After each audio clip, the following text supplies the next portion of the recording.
Welcome, everyone. Welcome, welcome, welcome. Welcome to Black Men Speak. I'm your co host, VJR Stewart, a simple person, but I have knowledge and understanding time that extends beyond the bounds of the universe. That makes me And I'm godly. your and I'm your co-host, Tommy D. Duncan III, otherwise known as TD3 Jimmy. It is Wednesday, May the 15th, 2024. And if it is Wednesday night, It's certainly Black Men Speak. So let's give a shout out to Liquid for providing our theme music. And if you haven't already, please hit the like button, the notification button, and subscribe to our channel. And if you're here watching live, invite a friend or a coworker or a guest, family member, so you guys have something interesting to talk about for the rest of the week. With that being said, Tom, I know we have a jam-packed show, so let's do what we do best. all right, and jam-packed is probably an understatement tonight, but we are committed to making sure that Committed. our followers and viewers are the most informed and insightful people in their communities, vis-a-vis JR and TD3. So let's start out with our birthday babies for this week, Jimmy. We've got a couple of folks that most of which I think folks are going to probably know. The first one, Jimmy, you are a huge Dallas Cowboys fan. I know, and so I Yes, know I that am. you know that today is the birthday of the prolific Emmett 22? Smith, number 22. Jimmy, And the leading for those, rusher? yes, sir. For those of you who are not NFL or football fans, Emmett Smith, if you don't know this face, he's an NFL Hall of Famer, otherwise one of the best. The Dallas Cowboys Ring of Honor inductee and NFL all-time rushing leader, over 18,000 yards, which is 2,000 yards, Jimmy, more than the prolific Walter Payton. God rest his soul. NFL all-time touchdown leader, still consensus All-American when he was at the University of Florida, and a college football Hall of Fame inductee, Jimmy. Still hold the greatest records in the NFL and one of the greatest running backs of all time. Well, Tom, you may not be as smooth as a Walter Payton or can't think of the other running back with Detroit, whose names eludes me now. Barry But Sanders. Barry Sanders, yes, Sure. or or any of the great running backs. But Tom, I don't know if there was anyone tougher than number 22 when he came to running the football. He was not the quickest. He didn't have really breakaway speed, but when he came to running, and Tom, he did all of this running between the tackles. He was Yes. not a run to the sideline type running back. He He ran didn't have between the the type of tackles. speed. Yes, he didn't have the speed to be a sideline runner. So I don't know if there's anyone tougher. In that game that we played against the Giants in John Stadium, where he dislocated his I remember that. shoulder, and we had a slight lead going to the fourth quarter, and we had to basically run the clock out, which meant that we handed the ball to number 22. Tom would just holding his left arm because he couldn't extend it because they already separated his shoulder. He had to carry the ball with his right arm, and we still marched down the field, ran the clock out, and scored.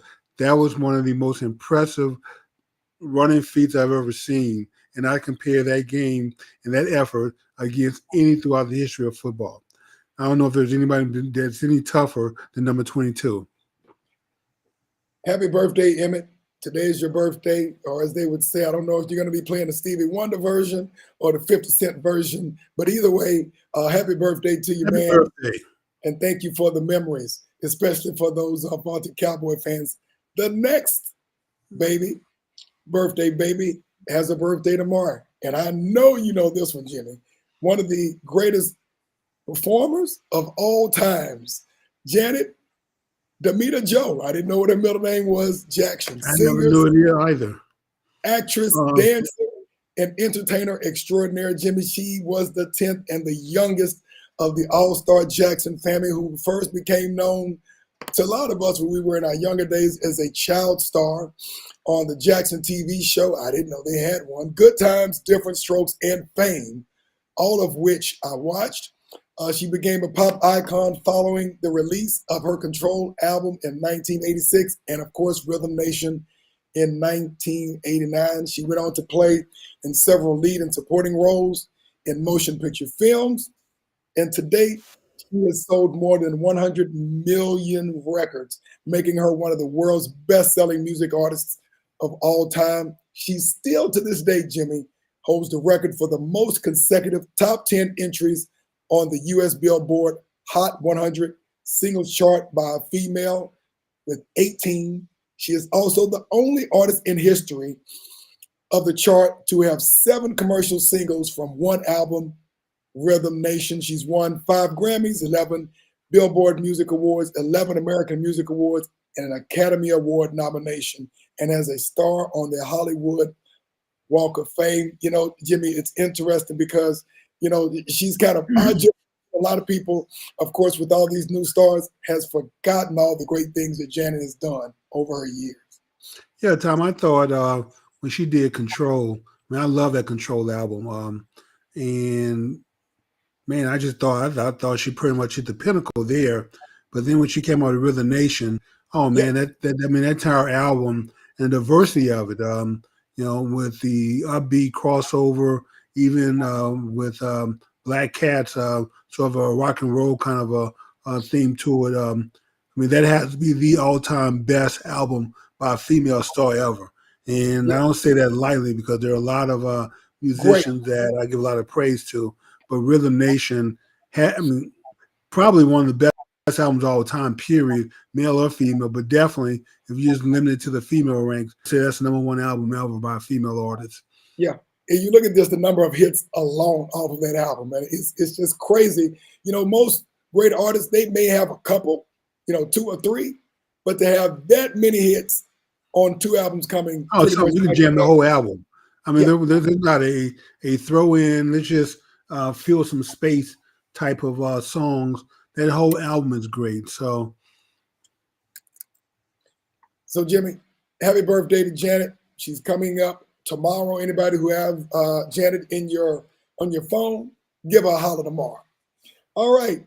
Next, going into sports, but another sport, not football, Jimmy. I know you know this name, and for anybody who loves boxing and who's probably a Gen Xer or older, you're gonna know this face. The great Sugar Ray Leonard yeah, has a birthday coming up on the 17th. Sugar Ray Charles Leonard was his name, considered one of the greatest boxers of all time. Won a world title in 5 different weight classes. I didn't know he had won it in 5 different weight classes. I yes, knew he did. 3. Some say Sugar Ray was the greatest welterweight of all time, having fought historic bouts against Thomas the Hitman Hearns, Marvin Hagler, and the great Roberto Duran. Yeah. He won a light welterweight gold medal in the 1976 Summer Olympics. Also, he was the first boxer to earn purses of more than $100 million. Named Boxer of the Decades of the 1980s. He has a birthday in a couple of days. Happy birthday in advance to the great Sugar Ray. And you know, Tom, he did this during an era when boxing was on TV. Yes. This was before pay-per-view. So to earn $100 million when boxing was on TV, and the purses were not, I mean, they were decent, but I mean, you could probably earn millions of dollars fighting, but it's not like the mega purses that some of the top boxers earn today. So happy birthday, Sugar. You'll always be the greatest welterweight for me. So There you go. All right. Next, you know, we have an artist, an actress, kind of a unique personality with crossover appeal, Grace Jones. I don't know if you remember this face back in the I day. remember Grace. Yeah, Yes. she has a birthday on May the 19th. Actually was Jamaican, which I did not know. She was a singer, songwriter, model, and actress. Started out modeling in New York and Paris, working for Yves Saint Laurent and Kenzo, and appearing on Elle and Vogue magazine in her early days. She embarked on a music career, securing a record deal with Island Records, and became a very high-profile figure in New York City's disco scene back in the day. Also appeared in several films, including Conan the Destroyer, the James Bond film, A View to a Kill, Vamp, and Boomerang, and was ranked one of VH1's 100 Greatest Women of Rock and Roll in 1999. And she has a birthday coming up on the 19th of May. Happy birthday, Grace. All right. And last but definitely not least, on May the 21st, some of you may not know this face, but you probably know this voice, the great Rochelle Farrell, who has a birthday on May the 21st. Vocalist and musician, has dabbled in jazz, R&B, pop, gospel, and classical, and was classically trained in the violin and the piano, built a reputation as a backup singer for the great Lou Rawls, Patti LaBelle, Vanessa Williams, and Phyllis Hyman. And this is the kicker, Jimmy, has a 6-octave vocal range. For those of you who don't know very much about music, that is no small feat to be able to span 6 octaves. Yeah, that puts her kind of in the range of Mariah Carey or Patti LaBelle and some of the greats who can hit those high notes and hold them. Yes, absolutely. So she has a birthday coming up on May the 21st. Definitely her early happy birthday wish to her as well. And of course, those are our birthday babies for this week, Jimmy. So happy birthday to everyone and anyone out there who is listening. I don't know if we have any birthdays coming up. We'll acknowledge a couple of folks that we have on the chat line. Ms. Tanya Hall. Yeah, Tom. Happy birthday, Ms. Tanya Hall, Ms. Audrey K. Booker. We have Mr. Collegian, Brother Frederick V. Roberts, Esquire. And also, of course, our good friend, Asar Al-Kabilan, also known as Uncle Asar in the house. So we got a lot of stories we got to deal with. So we want to hear what you got to say on some of these stories, because we have a lot of interesting stories today. So let's go ahead and move forward. Jump to our stories. You know, this is a historic music time, the birthdays. Okay. So Jimmy, you got to tell people, because you may have some folks on this week that may not have been on last week and may not know what we're doing. Okay, we're going to play a music clip. This is music you should know. And the first person to type the correct name of the song and the artist will get a point for each one of those correct answers. At the end of the year, whoever have the most correct answers will win a prize of our choice. All right, Jimmy, let's let it roll. See what happens. Okay, so get to the keyboard, get your fingers ready, because you have to chat in the answer. So here we go with our first video. We're going to play the first video after the birthdays, and then somewhere around a quarter till, we'll do the second video.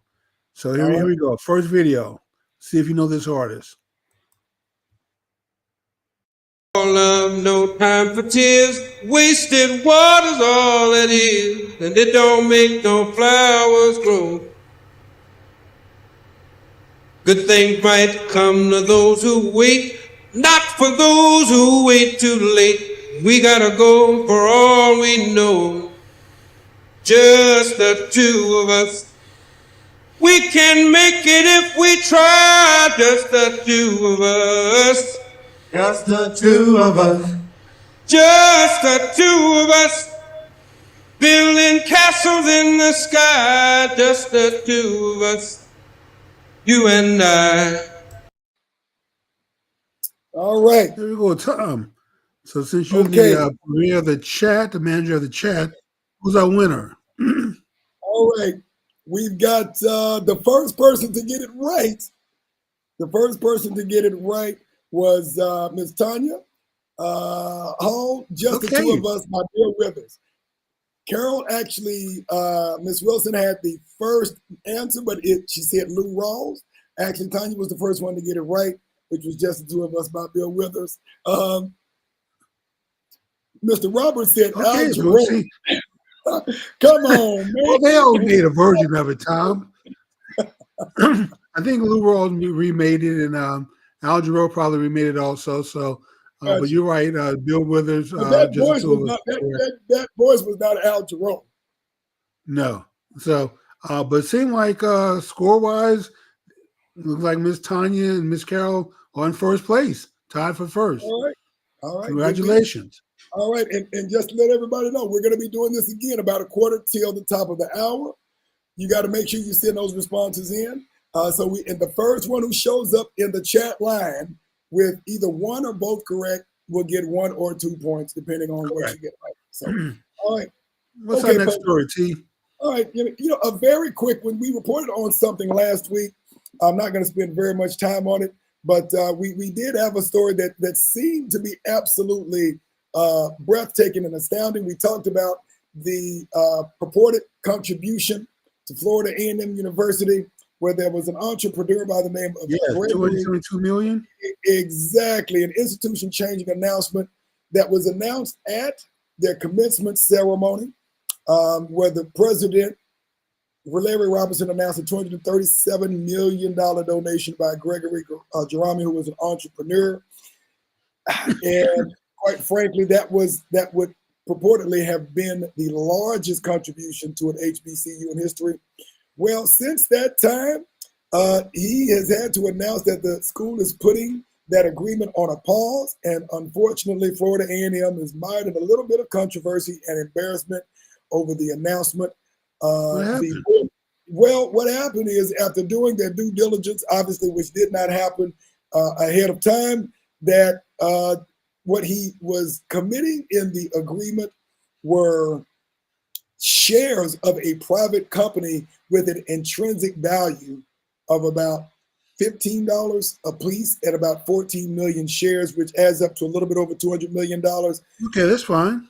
But after doing that, in terms of doing the due diligence on his company, etc., there have been a lot of questions that have come up since then. And so the Board of Trustees, Vice Chair, and the President and the Board Chair have called a public meeting to address the issue because they're saying that the math don't math in terms of what the company's stock is actually worth, and there's no way to really evaluate the stock based upon what he mentioned. And also, the school has called for internal multidisciplinary committee to audit the university's processes for evaluating major gifts. It looks like they didn't do the due diligence on this yet, Jimmy. What due diligence? Take the stock. Is the company real? What is the stock really worth? If it's worth $1, then there's a big difference between it being worth $1 and 15 million. And as a result, there's been some controversy related to this issue and whether his company is genuinely what he says it is. So we will keep track of this story as we go from week to week. This is simple to me. You take the stock, you shake hands, you take the stock, and then you go dump it as quickly as you can if you have questions about whether to hold it or not. Well, the problem is this. You're correct. The problem is they don't know that it's truly worth that much, and it could be worth. It doesn't have to be, Tom. Even if it's worth, let's say, $1 a share, that's still $14 million more than you had before. So take whatever the stock is worth if you're not bullish on it, and just sell it, and then quietly move on. The issue is that they made a public announcement of the value of it without really knowing the value. So, anyway, all that being said, they did have a public meeting today. The university president did give an apology.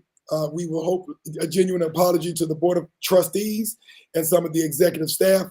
The vice president over development basically has been reassigned to something else. And so we do hope something good comes from this, but it's a very unfortunate situation because, as we know, and they should have checked clears first next time.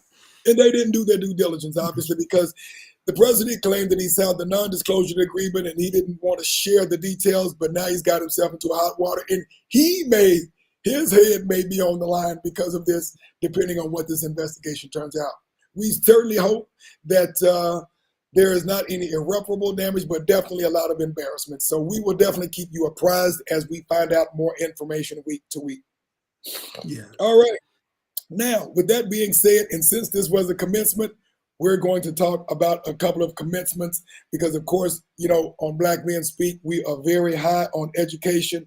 So we want to start off with a story that is, quite frankly, just very humbling. We have a sister who, at 83 years of age, Jimmy, has become the oldest doctoral student in the history of Howard, the hallowed Howard University. Marie Fowler, at 83 years of age, has recently become Howard's oldest doctoral graduate in history. her journey spanning 3 years of dedicated work at Howard after having been away from academia since 1959. She said it was a calling from God that inspired her to return to the academic world following the completion of her bachelor's degree and 2 master's degree earlier in life.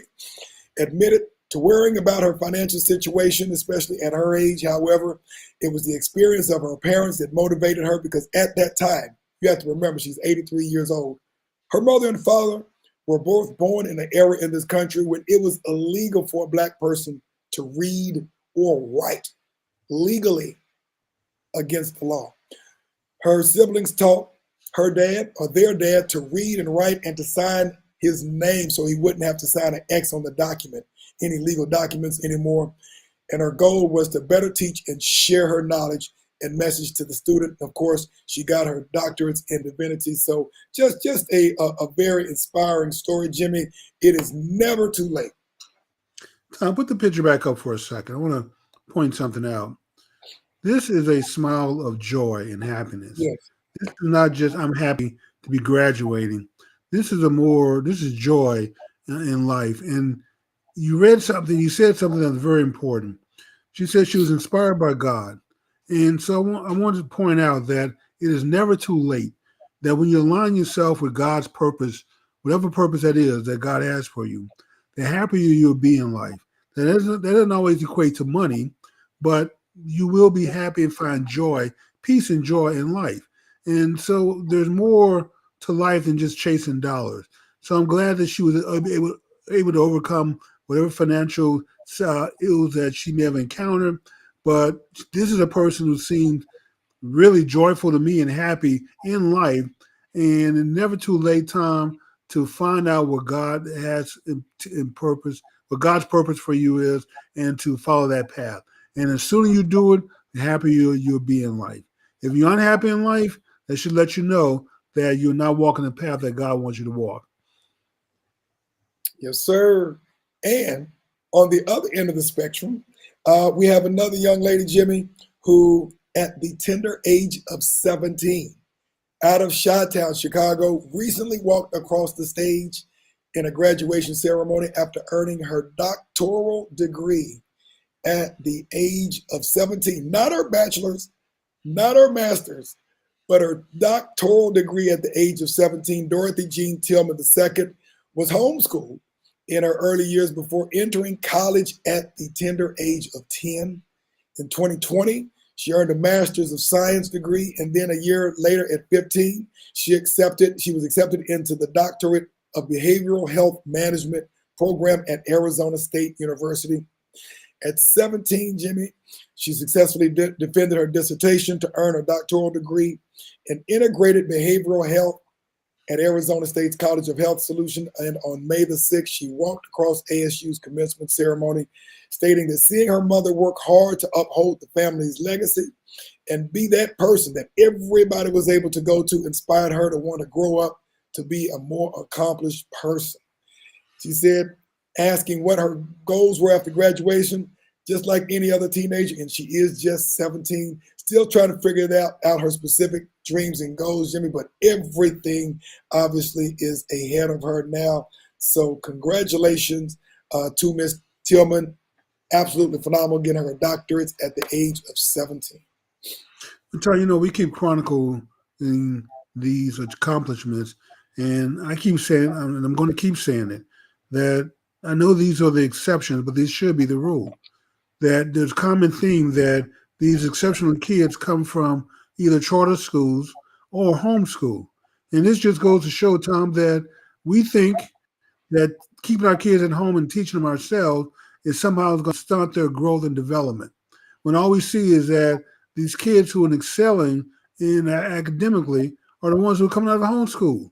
So if the public schools are not going to properly educate our kids, then we owe it to our kids, Tom, to keep them at home and teach them ourselves. Education starts at home. And we keep showing these kids over and over and over. They demonstrate, is it Tillman? Is her last name? Yes, Tillman. Okay, so Ms. Tillman demonstrates what was possible. And she looks like a normal teenage kid. Yes. And so the gray matter between her ears is not any different than the gray matter between the ears of your children. The difference is she's willing to put that gray matter to work and work hard to accomplish something. She had a sense of purpose. And so, Tom, if we give our young people something to work towards outside of watching TV and playing video games all day, which last time I checked, there's very little financial opportunity playing videos. I know there's few, but I want to get to the exception. But for the most part, kids are wasting away time. They're wasting away. They're wasting their abilities, their talents, and they end up unhappy in life because God has a higher purpose for you, and it's not sitting on that couch watching television, letting your gray matter deteriorate. Go out there and put your talents to work like Miss Tillman did, and like many of the other kids that we chronicle on this show, to show what can be done. If she can do it, and then the lady at 83, if she's still feeding her brain and operating at a high level, that shows, Tom, there's no excuse for any of us, regardless what age we are. That's true. I mean, that inspires me. And so as not to leave out the young men, as these have been two lovely young ladies, there's also one last highlight during this graduation season.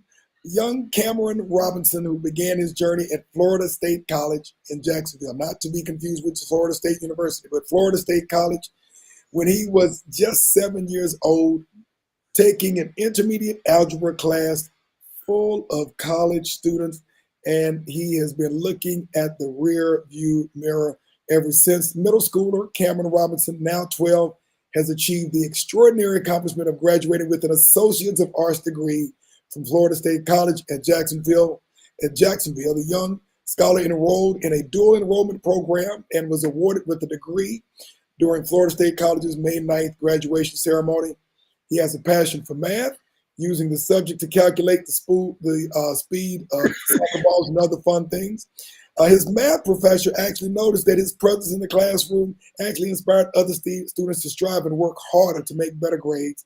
His academic journey began early when his father started teaching him algebra at just the age of 5 years old. So, Jimmy, this is another outstanding young person who is just defying the odds of what you would expect people their age to do, Jimmy. And it just goes to show, again, that you're never too young to excel and definitely never too old to go out there and make it happen. And let me say this, Tom, about how to manage academia, especially when you go to college. Freshman algebra and trig are generally what they call weed out courses. You know, whatever number of freshmen enter into a school, all those kids cannot graduate because there's not room for them. So if you have 1,000 freshmen enter in, maybe 200 can graduate in 4 years because that's all there's room capacity. So you have to find a way to weed out the other 800. And generally algebra and trig, freshman algebra and trig, are those courses that they do that with. For him to be taking that course, a weed out course, at 7 years old, shows once again what can be done. I normally try to tell kids, if all possible, try to test out of freshman algebra and trig to get that off your back and learn calculus and move on in life. But for him to do that, I mean, it's truly amazing. Once again, it shows what can be done. And common denominator. He learned at home, learned algebra at home from his father. So I don't know what level of education accomplishment his father achieved in life, but once again, you owe it to you. If you have children and you want to educate them, do not leave it up to the schools. Not to say that some schools are not capable, but most public schools are not going to give your kids an adequate education. So if you can homeschool, homeschool. True. Very true. All right, Jimmy, let's go ahead and get to some of our other stories. We're going to go through these pretty briefly because we have a couple of things that we definitely want to catch up with. Okay. You know, we just talked a couple of weeks ago about the great Candace Parker of the WNBA, who just retired a couple of weeks ago. She has now been announced, Jimmy, as the president of Adidas's women's basketball division. This is the same Candace Parker, three-time WNBA champion with three different teams, the LA Sparks, Chicago Sky, and the Vegas Aces, seven-time WNBA All-Star, two-time WNBA MVP, 10-time All-WNBA player, two-time Olympic gold medalist, won 2 women's NCAA titles in 2007 and 2008 at Tennessee, and then, of course, became the #1 pick in 2008, became the first rookie to win both the Rookie of the Year and MVP. Well, she has now been named, after retiring just recently, to president of women's basketball for the brand, effective immediately, Jimmy. And some of you who have been watching basketball and women's basketball, you know this face, you know this name.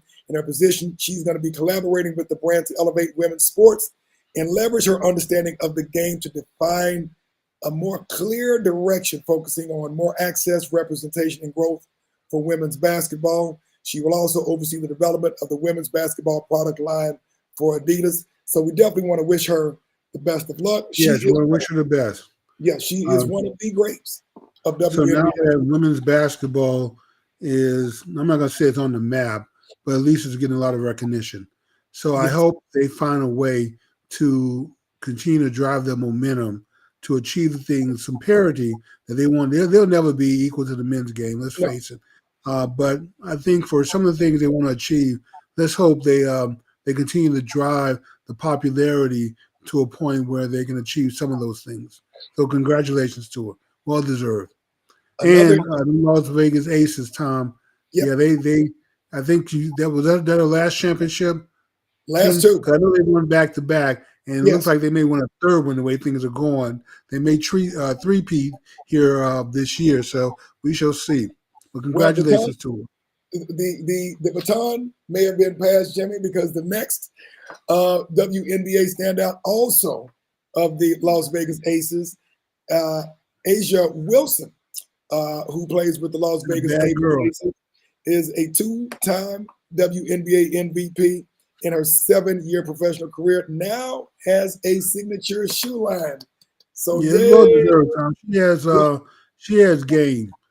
Yes. So there are some women who have, and they stand out because it's easy when, I'm not going to say everybody's mediocre, but let's just say if you have some game where you can maybe play on the men's court, then certainly as a woman, you're going to stand out. And she's certainly one of those that if there was a pickup game with a bunch of men at the gym, she could hold her own. So, and there's not a lot of women, even professional women, that could say that. So congratulations to her, well deserved. And like I said, our Aces will probably win the way it's looking, unless something radically changes, probably looking at their 3rd straight championship. Yeah, she joins a footwear and apparel company in Adidas, with Nike, that has a signature roster of athletes that include the great Serena Williams, Megan Rapinoe, Naomi Osaka, the tennis player, and fellow WNBA star Sabrina Ionescu, I believe is how it's pronounced. The signature shoe will be called the A1. The shoe and the rest of Wilson's signature collection will be launching in 2025. And the announcement was made in South Carolina, which is her home state, and also where she won an NCAA women's championship under the great Dawn Staley. So she will be the first Black woman to get her own signature shoe with Nike since Sheryl Swoopes in 2002. That is a long time, over 20 years.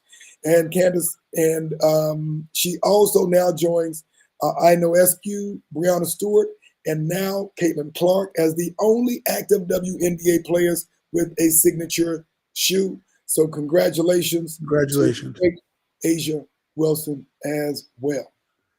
All right, let's keep it moving, Jimmy. We have another, of course, interesting story that I think some of our educators and folks who are interested in education, like the Miss Chastity Christian, who is a teacher, will be interested in. The Alabama House has just passed a teachers' rights bill. We've talked about a lot of things going on in school. And on May the 7th, the Alabama House unanimously passed the State Bill 157, referred to as the Teachers' Bill of Rights. Lawmakers argue it's aiming at addressing unruly students in the classroom. The bill, if signed into law by Alabama Governor Kay Ivey, will take effect during the 2024-2025 school year. And it did receive bipartisan support, even though there were some concerns from some of the legislators who were concerned about the 2 strikes policy. speaking to it possibly being used as the school to prison pipeline initiative if it is being enforced in a certain way, especially considering the number of African American students and African American boys in particular that are overrepresented in our jails and prisons across the country. But the issue is because of I think the lack of tools that a lot of our teachers have in being able to deal with student unruliness in their classrooms, that this legislation was driven just recently into the Alabama House. Of course, it is not law yet, but one of the representatives in their legislature, Representative Patrick Sellers, argued that taking God out of the school system and the paddle out of the teacher's hand is part of the reason for the disciplinary issues that Alabama schools face today. And I'm pretty sure it's not just Alabama. Tom, let me say this. Out of all of the classes and teachers I've had, from first grade to high school, graduation, universities, 2 engineering degrees, law school, out of all those teachers, Tom, I only remember 2 teachers. Mr. Johnson, my 7th grade science teacher, and my 6th grade teacher in New York, Ms. Wilkins. Ms. Wilkins had a policy that she didn't send notes home. There was no parent teacher. She dealt with stuff in her classroom. And she had a paddle that sat on her desk. And if you did anything to her disliking, she'd make you stand in front of that desk, pull you up by the back of your britches, and tend to deal with the problem. And she was an equal opportunist back then. So she didn't care if you were a boy or a girl. She swung on each equally. And that's how she dealt with stuff, Tom. And she had the strictest class in elementary school. I mean, you were scared to even breathe too loud in her class. She looked up and caught you not doing your work or looking off into the air or some daydreaming. Yeah, you may have a date with that paddle, and that's how she dealt with stuff. And I credit Ms. Wilkins for basically teaching, helping me understand that rules have consequence. And when you break them, sometimes the consequences can be immediate and swift and dire. And we need to get back maybe to helping kids understand that they have to follow the rules. So maybe by high school it's too late, but certainly by elementary school, we should get back to bringing the paddle back. The thing about parents that don't want their kids paddle, then make sure you teach them some manners and how to behave when they go to school, or keep them at home. Well, this is the thing, Jimmy. Unfortunately, nowadays, those paddles are illegal. You can't, whip children in the classroom with a paddle. And quite frankly, Jimmy, if a teacher looks at students the wrong way, they could potentially lose their job because of intimidating the child. And it has come to a point where everything that we grew up with has almost systematically been stripped from the teachers in order to discipline children in their room, including sending them out. And matter of fact, Miss Christian here, who just was on the chat line, says this is needed. Behavior is out of control in these classrooms. I know. That's how I feel for Miss Chastity. Because if I was a teacher where these kids are swinging on teachers, stabbing, shootings, I'd be fighting in my classroom, Tom. They have to handcuff me, and like Mrs. Stewart is going to jail because I certainly wouldn't put up with it personally. But I feel for teachers today having to deal with these kids and parents who send their kids to school, Tom, as if there's no behavior correction at home. Like they just don't know how to act. And that's unfortunate that teachers have to deal with that in addition to everything else they're trying to do with teaching these bad kids. Well, the one thing that I think, Jimmy, that we have to look is the parental intervention in this. And quite frankly, when I was a kid, I was afraid to do anything in the classroom because I knew what was going to happen if my parents found out that I acted or even looked the wrong way in the classroom. And I was so afraid of what was going to happen that when I went back home, I wouldn't do anything in the classroom. Well, Tom, several times in my academic career, I found myself attending school at the same school my mother taught. And so I was the same way. If I did anything, they didn't have to send a note home. My mother knew before school was over with. that I did something wrong. And so, but anyway, Tom, I have a fix for this, and the fix is give teachers the ability to write citations. So if you don't, if if a child doesn't bring their homework in, $50. If they fail a test, $100.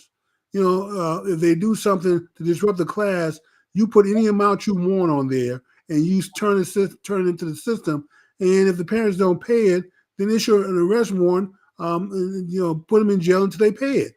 Now, once it starts costing them, you'll get. I guarantee you'll get parents' attention to discipline their kids and to make sure that they know how to behave when they go to school. Because the first time you go into work and get pulled over, and you're like, "What? I don't have any tickets." Your child has a ticket.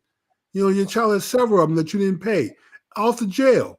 So it's going to disrupt your life in a major way. But if that's what we have to do to get your attention, then fine. That's what we have to do. It shouldn't come down to that, Tom. Everybody should want to parent their child to make sure they don't go to school and being a disruptive force. But since you didn't get the memo and you're not very good at it, then fine. We have to find other ways to get your attention, and we're going to hit you up financially if we have to. Don't pay the citation, and you won't be able to register your vehicle. Don't pay it, you won't be able to renew your license. We can make your life inconvenient for being a bad parent if that's what it's going to come down to. And I guarantee you, Tom, when you start giving up the club money, you give up your weed money, your drink money, your little weed money. Oh yeah, you get parents' attention. Not the weed and the drink money. Yes, Tom, the weed money. That's your relaxation money on the weekend. So when you start having to give that up or sit a day or two in jail, I think you'll start getting parents' attention. All right, Jimmy. All that being said, we will continue to track this. Of course, it is not law in the state of Alabama yet, but very interesting law because some of these things start in one state and they spread. So next story, Jimmy. This is actually one that we have covered in the past before. And there was a new development nearly 2 years after the white teenager unfortunately executed a race-inspired mass murder of African Americans at a Buffalo, New York top supermarket. Plans to memorialize the incident and their victims was announced by New York Governor Kathy Hochul recently. She said at a news conference unveiling the design of a permanent memorial that it represents a rededication to supporting the East Buffalo community.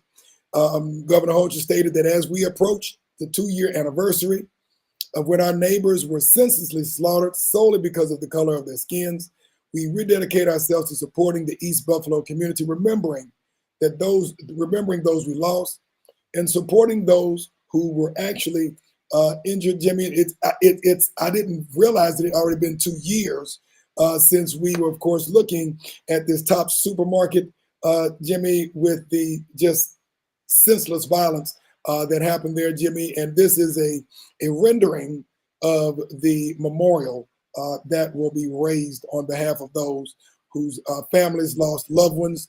It's a $15 million project, $5 million of which will be contributed by the state of New York. Buffalo will contribute $1 million, and then they will have a year-long campaign that is expected to fill the gap, which I guess leaves about 9 million left. Jim Young Song and Douglas Alligood created the mural design, which was selected from 20 submissions to the May 14th Memorial Commission. Okay, Tom, that's a very nice gesture on their part. Let me say this. Kathy Hochul is still in the doghouse as far as I'm concerned. Her statement about Black kids not knowing how to spell computers still resonate with me. And this memorial is not going to erase that. So as far as I'm concerned, the state of New York should go ahead and chip in the other 9 million just for her making a dumb statement about Black kids in the Bronx. I wouldn't have a problem with that at all, Timmy. I wouldn't have a problem with that at all. All right, Jimmy, let's go to our next story, and then we will have a couple of areas to wrap up. And we've actually talked a little bit about this story as well, Jimmy. Before we do that, Tom, it's a quarter till. Do you want to go ahead and do the next story, or you want to do our music? All right, folks, there we go. It is a quarter till. So, folks, let's get ready. Jimmy has the second song that we are on the keyboard. Get the keyboard. So let's get ready. Say when, Tom. All right, it's on you, Jimmy. All right, here we go. Because there's no place I can go. Street life, it's the only life I know. Street life, there's 1,000 parts to play. Street life, until you play your life away. You let the people see just who you wanna be. And every night you shine just like a superstar. That's how life is played, a chance and masquerade. You dress, you walk, you talk, you're who you think you are. Street life, you can run away from time. Street life, for a nickel or a dime. Street life, but you better not get old. Street life, or you're gonna feel the cold. All right, so we've got first person to respond was Frederick Roberts, Evelyn Champagne King. But Esquire? he did not say what? Yes, Esquire. Yes, he was the first All one right, with way to go, Freddie. and then Miss Tanya Hall, Street Life. Now, Jimmy, you got to stop picking these songs that start off with the name of the song. Man, okay. Sometimes the title just ends up in the verbiage. So, So who is the artist? Who is the artist? Obviously, we know the name of the song. nobody got the artist? Who was? Wait a second. Wait a second. Okay, we got the first artist that was okay. Street Light was Tanya Hall, and then the first artist was Evelyn Champagne King, and then the second one is Randy Crawford. Randy Crawford by Tanya Hall, then Randy Crawford by Frederick Roberts, Chastity Crusaders. Ding, ding, ding. Chastity wins. Say what now? Chastity wins is the Crusaders. What? It's the Crusaders. Okay. Okay. So Frederick and Tanya, Chastity on the scoreboard. Yeah, Tanya got Street Life, and Chastity got the Crusaders. I thought the lawyer got. I thought Freddie got the. Well, what he said. Evelyn Champagne King, was that? I thought he got the title correct. No, that was Tanya who got the title correct. Street Life. Okay, Tanya got the title. She was the first to get the title correct, and okay.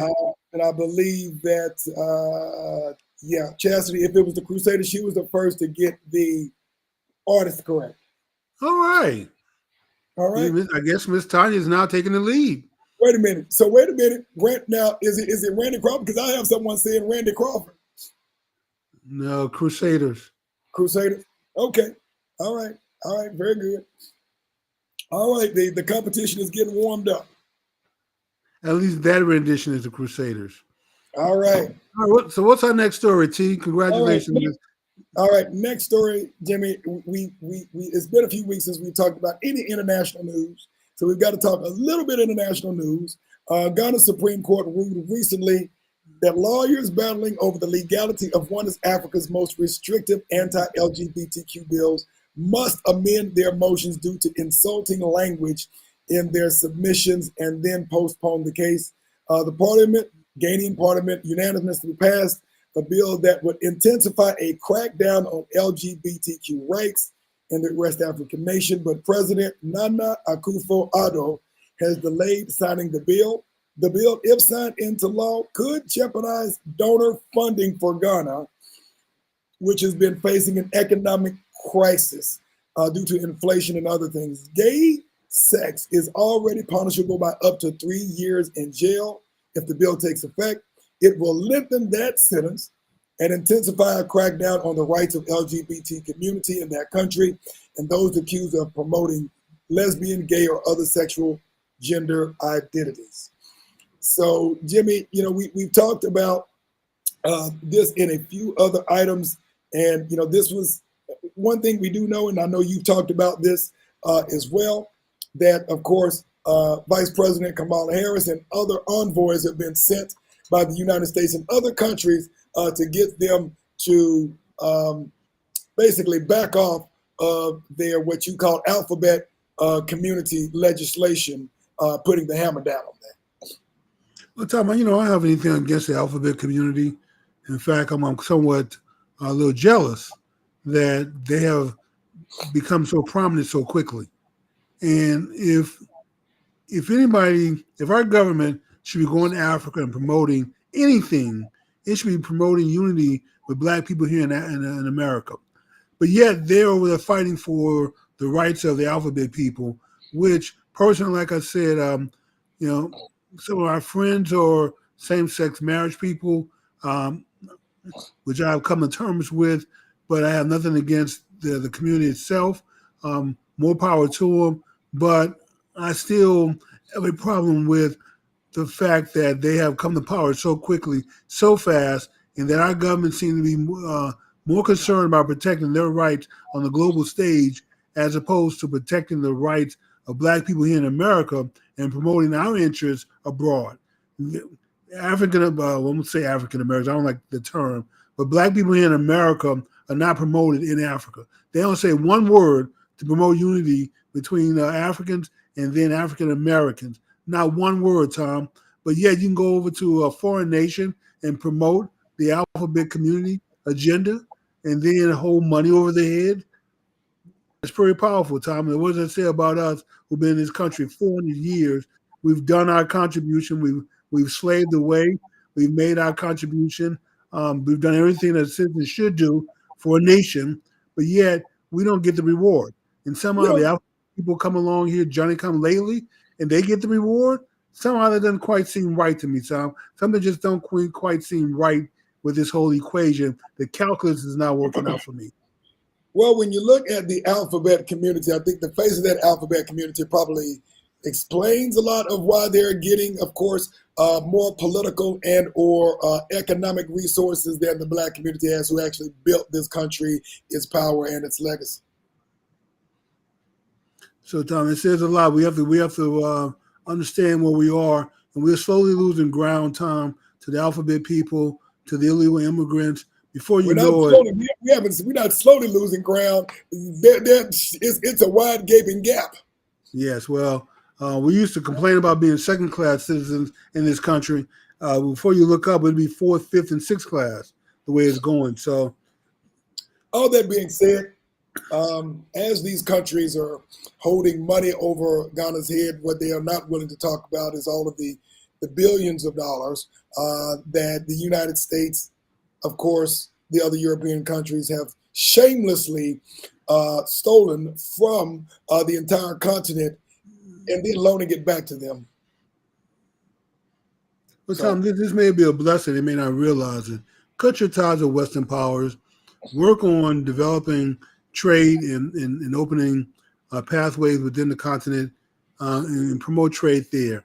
So this may be a blessing. So if they want to normalize relationships with alphabet people, community, that's fine, do it. But don't be forced to do it, Tom. Don't allow the Western powers to strong arm you into implementing things in your culture that you don't agree with. Well, the reality of it is when the 54 states of the African continent, which is a challenge, decide that they're going to work as a United States of Africa on their own best interests and stop allowing foreign countries to stay in their pockets, which would be paramount to a civil war because, of course, too many of the heads of states on the African continent are working in the interests of the Europeans before they're working in their own people's interests. That becomes the day that they can take back their power, they can take back their economy, and all the greatness that we see in other countries that have raped, pillaged, and plundered Africa will become Africa's again. All that being said, Jimmy, with the time that we have left, we have a couple of other stories that we definitely want to make sure that we cover, and we're going to probably have to make an executive decision to extend it for a few more minutes because we started late last week with the Umar Johnson interview talking about what's going on or his opinion on what's happening in the Black church. And if All right. nothing else, Jimmy, we've got to spend at least a couple of minutes talking about the legacy and the impact of the great Malcolm X, whose birthday is this upcoming weekend, for those of you who didn't know, on May the 19th. So let's start with Dr. Umar Johnson. Sure. Where do you want to start, T? We do have a couple of video clips of his last interview, which I think sort of got him on the radar last week. We didn't get a chance to get to him. So why don't we start with here? We have 3 clips. Here's the first one. All righty. After Dr. King was assassinated and buried a few days later here in Atlanta, Georgia, the Black church, out of fear, retreated from the front lines of the struggle, and it reinvented itself away from being an organization of agitation to an organization of accommodation. Now the Black church accommodates the agenda the white power structure has for us. Before we fought. Now, let's go have a cup of tea with the president. Let's go have a cup of tea with the government and see if we can get a couple crumbs from what he's about to do, although what he's about to do is going to destroy our community. You see? All right. Okay, Tom, that's a very nice way, what you call a politically correct way of saying the churches have sold out Black people. Ain't no ifs, ands, or buts about it. I mean, he's absolutely correct. There's no defense about what has taken place. The Black church used to be central to Black life. Before we had bail bondsmen, if somebody in your family was arrested, you go talk to the preacher about it to see what could be done. When people were in the hospital, preachers used to go to hospitals to pray with people who were sick. I don't know if that still happens unless they're on their deathbed. And then you better have a check waiting for them after the minister leaves. So Tom, what he's pointing out, I mean, I can't argue against anything he's saying. So the Black churches have sold out Black people. Well, the interesting point that you bring up, and they are legitimate points, is when we look at the Black church, the institution, not the physical building. When we look at our greatest leaders within the Black community in the United States, if we look at our great leaders globally, they were all developed within the Black church. And I would say when we talk about Dr. Martin Luther King, which everybody points to, he's probably the pinnacle or the latest. But, when you look at some of our great leaders, even during the enslavement of our ancestors, if we look at many of our leaders before the Civil Rights Movement, they did come from the Black church. And that was when the Black church had more of a warrior mentality in terms of fighting to the death, at the risk of having their churches bombed, at the risk of having, unfortunately, little children bombed in the church. Because of folks who wanted to maintain the status quo, that did come from the Black church. But in terms of his statement, in terms of where they turned the corner after the death of Martin Luther King, the murder, not the death of Martin Luther King, some people have to remember, because even in states like Texas, even in places like Dallas, when Dr. King was speaking to a more revolutionary tone, they didn't want Dr. King in Dallas, Texas. Matter of fact, there were some church leaders in Dallas, Texas, where we live, Jimmy. A lot of church leaders didn't want him, Tom. Exactly. Did not want Dr. King coming in and raising the consciousness, I'll put it that way, of Black folks in Texas. We're looking primarily in the South. And so I would say if we compare the agenda of the church then to now, yes, I can't disagree with you on that. So let's get to the next video. I think he's going to shed some light on his comment as how this happened. And I'll give you my, we'll both chime in afterwards. Black church, when you invest, we give the Black church $3 million every Sunday collectively in this country. Show me a Black church with a supermarket for the people. Show me a Black church with a bank for the people. Show me a Black church with a manufacturing and distribution network to hire our men and women. Show me a Black church with a Black school that children who are not Christian or Muslim or Hebrew can go to. But is that the responsibility of the church, though? It was historically. Why did it change? The Black church was the one-stop shop for us from the time we showed up in America. We buried our dead through the church. We got hired through the church. We fought the KKK through the church. We did our politics through the church. Everything you needed was in the black church. So it made sense for you to spend all your time at the church because the church was everything. They still want us to spend all our time at the church. And what are they doing for us? No institutions. $3 million a Sunday and no institutions? That's highway robbery. If you really care about doing the Lord's work, why are you so comfortable with your people living in hell? Okay, Tom, I'm going to say this to correct Dr. Umar. It's not $3 million. I don't know what $3 million a week means, but in 1990, when I moved to Dallas, I got out of the military, the black churches in Dallas were collecting $25 million a week and depositing them in the white banks. And they started this effort to try to raise $5 million to start a black bank. And of course, that never got that far. But I saw a number, I think I sent it to you, for 2017, the number was $11 billion that the black churches had collected. And I believe it's projected that in 2024, that the number is going to be $15 billion this year. It's going to be collected by black churches. And so, but Dr. Umar has a point. What in the world, Tom, do we have to show for $15 billion of economic activity except a lavish lifestyle for a bunch of these ministers?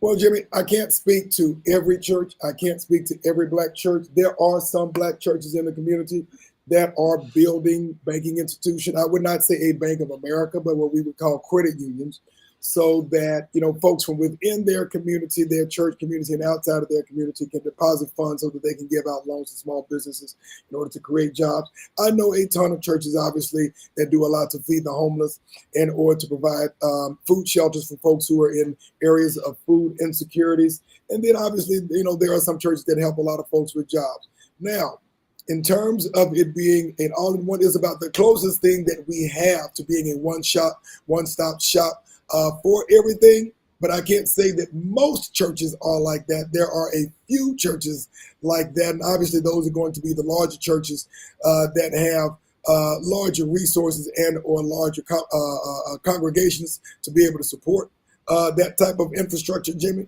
But, you know, to his point, the large majority of churches are not going to be your mega churches. The large majority of churches are not going to have that type of infrastructure to provide that. When we look at it, you know, within our community, we talk about churches in the business of saving souls, Jimmy. But if we don't have the church as an economic and or political device in order to affect change, Jimmy, we don't have anything. Well, Tom, we don't have very much. I'm not a big fan of the churches. Their records are dismal here lately. And for $15 billion, they should have a lot more to show for what they're doing than what's being shown. Especially when I see these mega churches, pastors, you know, with Gulfstream 5s, where you can't fly first class like any other wealthy person. You have to have a private plane to move around. And where is it that you have to go that's so important, that you have to have a private jet? And Tom, I'm going to tell you, it's not easy to maintain a private jet. I mean, the overhaul every year on those engines is about $1 million. And you have two of those engines, you're already starting at $2 million to keep that thing rolling, plus fuel and everything else, the pilots to fly it. And why does any church leader need that? That they need to go, where is it they're going? It's so important. They have to have a private jet. The first class wouldn't suffice. So as far as all I can see, Tom, is that small churches are trying to become big churches are going to try to become mega churches so they can make more money. And all this nonsense about saving souls, look, if you need to go to church to save your soul, then you're already lost. You know? All right, I think is that the last clip, or do we have one? We have one more clip, Tom. Let's see what Dr. Umar has to say. Okay. Have a Black Wall Street. And what I mean by that is those four institutions: a clinic for the people, whether they Christian or not, they black; a school for the children, whether they Christian or not, they black; a supermarket to feed our people fresh food coming from the black farmers, okay? And also a bank to invest in our people so we can get this entrepreneurial spirit up, because there's no jobs left in America. We have to help black people create jobs for themselves. We have to. So I can agree with that, Tom. For $15 billion, all these mega churches, we should have at least one school. You know, I mean, we understand that public school systems do not educate our kids properly. And we haven't lifted one finger to build our own black schools to put our kids in. If you can't homeschool, charter school, then we should be out there putting together our own schools to educate our kids, Tom. We owe that to our next generation. And then the next thing is banking. I'm sorry, for $15 billion, we should have a few more either black banks established or the ones that do. I think when we did a story on the black banks, Tom, I believe the black banks in America probably have less money than the HBCUs as far as deposits on hand. I don't think there was any bank that had maybe $1 billion in deposits. So with $15 billion, somehow we should be some of our black institutions should have a lot more money deposited. And like I said, in 1990, when I moved back here from California, when I got out of the military, I read an article that the black churches were depositing $25 million a week in white banks. And I'm pretty sure that has not changed.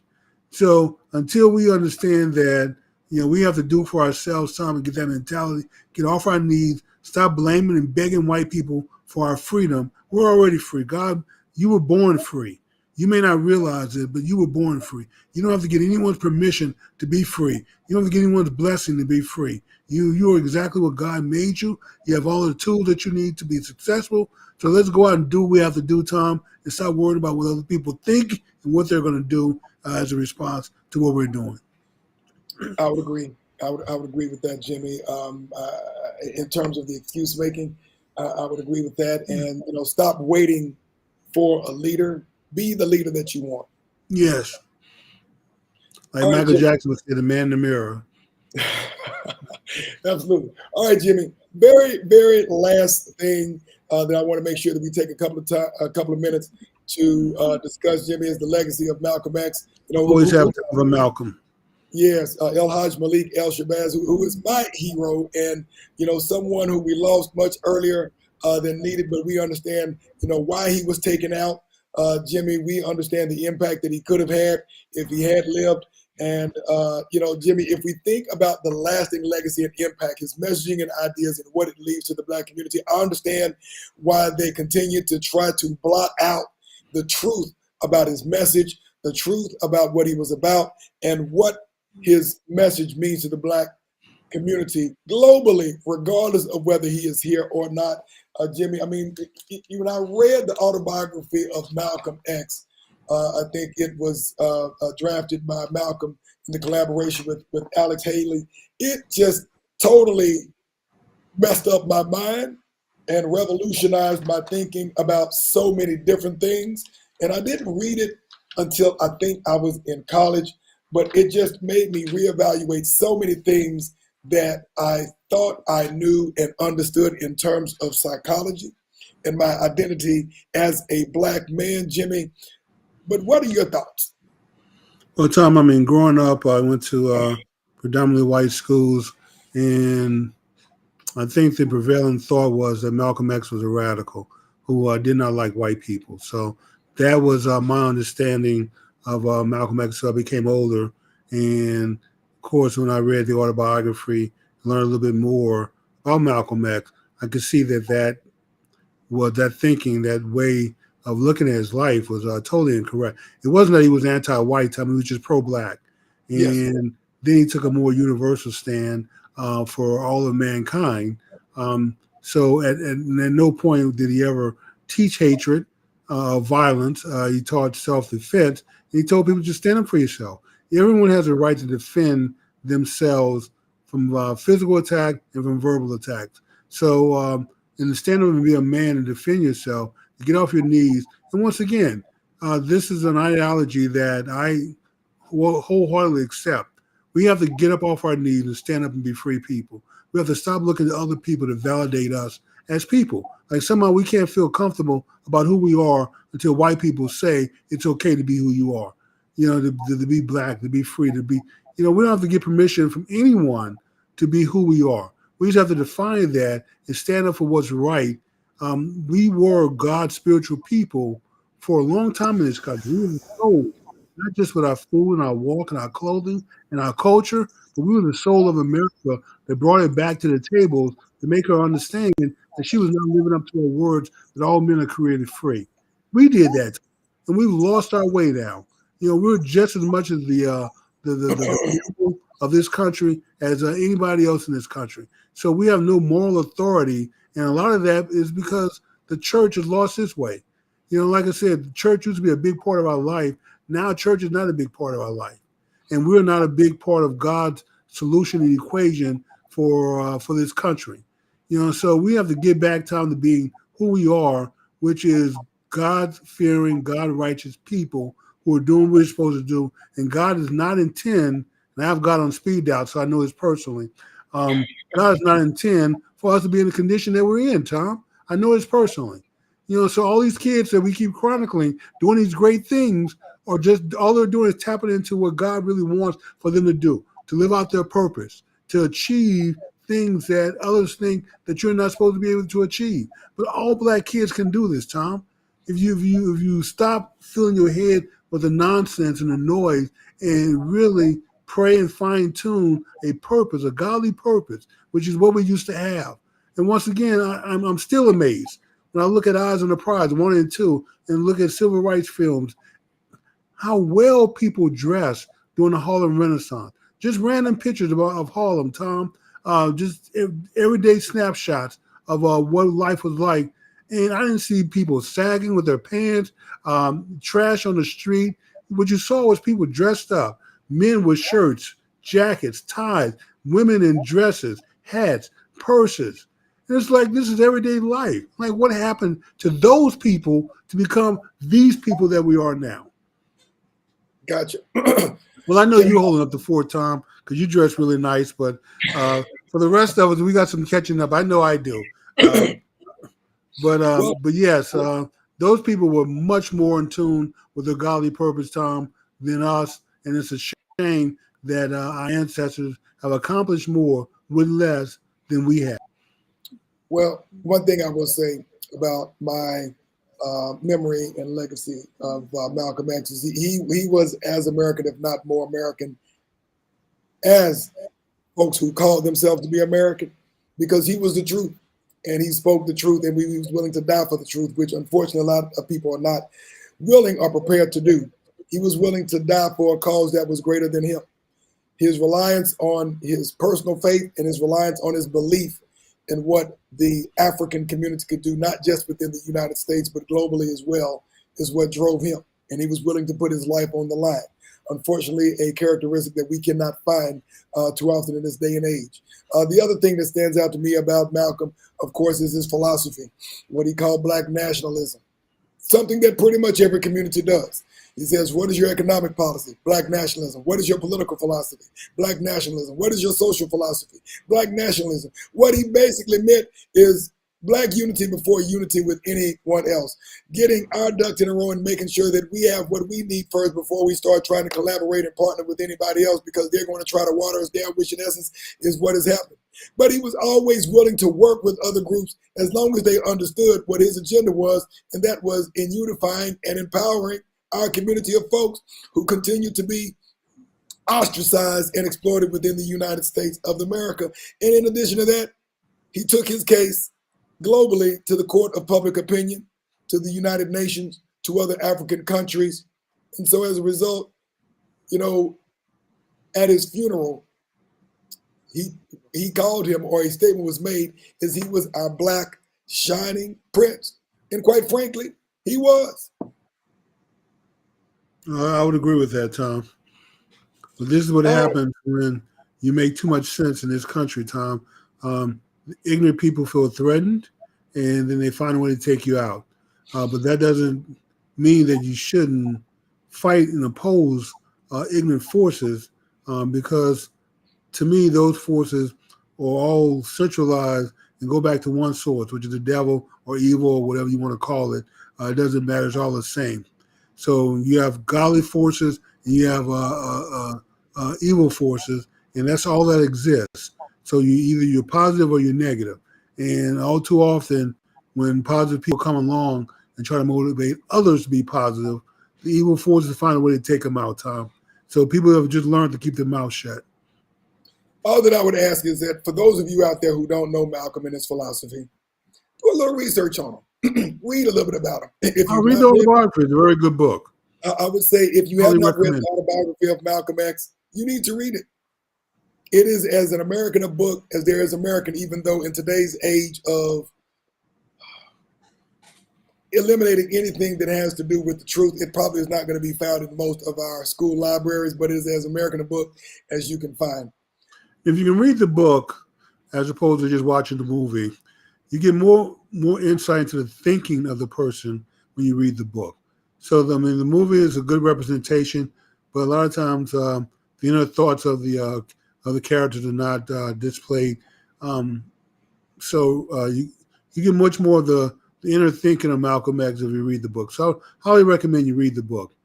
All right, a couple of things before we close out, Jimmy. We want to thank everyone who joined us tonight. We want to thank you for all the kind comments and not so kind if they were on the chat line. Had a lot of great comments as well. We do, I think, officially have a protest because there are more than one person who is saying that this is Randy Crawford, who may have been the lead singer for the Crusaders. I tell you what, Tom. How do we do the oh, here it is, screen share. Let me see if I can screen share and find the actual video. Yeah, it is the video, but there's someone saying they don't know if she was the lead singer, but we have a couple of folks who are kind of in that music thing who said, this is Randy Crawford. It's not Randy Crawford. How do you do a screen share instead of just a you may have to go on another.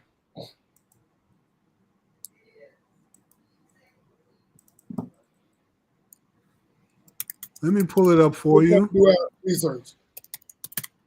Okay. Tell me when you can see my screen. Okay. We do see your screen. Or I see your screen.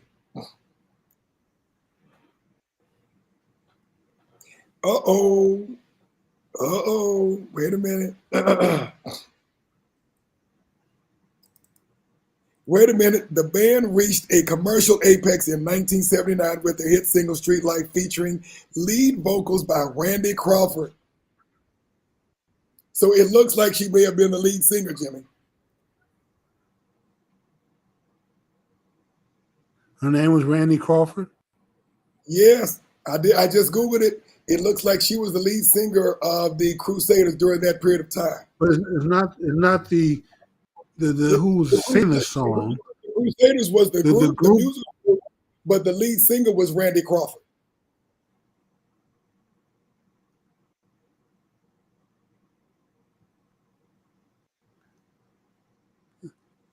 My video player is a little slow to play, but it will kick in eventually. Okay. All right, folks, we're doing the research.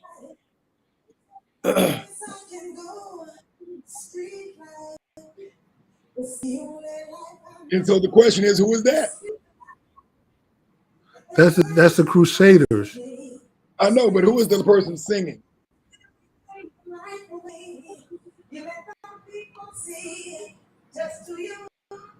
Okay. So Tom, we don't if the song belongs to the group, let's say if it's the Commodores, and a person chimes in and say, well, that was I don't know, I can't think of Lionel Richie. Yeah, that was Lionel Richie singing the song. Well, the song was not Lionel Richie. But what if it's Lionel Richie the singing? song belongs to the Commodores. So the contest is not. It's the owner of the song, not who sings the song. Because if not, I mean, the Temps have had some that had different lead singers. And if it's a Jackson 5, Michael Jackson may be singing a song, but the song, if it belongs to Jackson 5. But can't two things be right at the same time? If it's the musical group, but it's also the artist that was singing that particular song. Is it possible that two things can be right at the same time? Can two things? Of course they can, but that's not what we asked for. What do we ask for then? We're asking for the title of the song and the artist or the group who owns the song. It's not the singer of the song. You said artist and group, and the artist was. Because sometimes the artist is the group. Like Bill Withers, he is the group.